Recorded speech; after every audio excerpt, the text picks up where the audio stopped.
இந்த month birthday ஆச்சு நம்ம வீட்ல யாருக்கு ஒருத்தது ஓ எங்க சின்னது பர்த்டே ஹாப்பி பர்த்டே எங்க ஆசை மாமாக்கு ஹாப்பி பர்த்டே சின்ன மாமா ஹாப்பி பர்த்டே சின்ன மாமா முதலாய் உன் தோளில் சுமந்திலும்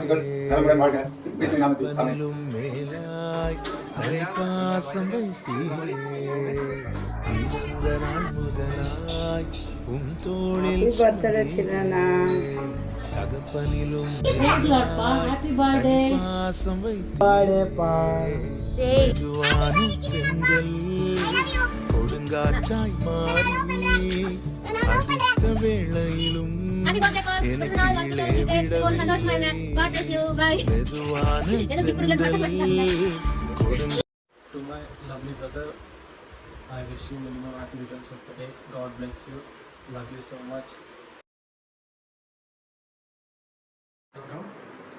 பிரியமானவனே மாதுமா வாழ்வது போல் நீ எல்லாவற்றிலும் வாழ்ந்து சுகமாயிரு மகனே. நீங்கள் எப்பயுமே இதே மாதிரி சுகமாக எந்த நோய் நொடியும் இல்லாமல் ஆரோக்கியமாக உங்கள் இந்த 33வது பிறந்த நாள் சந்தோஷமாக இந்த வருடம் உங்களுக்கு நல்ல வருடமாக இருக்கணும். இதுக்கப்புறம் வர நாட்களும் உங்களுக்கு நல்ல நாட்களாக இருக்கணும். மனைவி குழந்தைகளோட நீங்கள் ஜாலியாக இருக்கணும்னா ஆமேன் சூத்திரம் wish you minimum happy returns of day.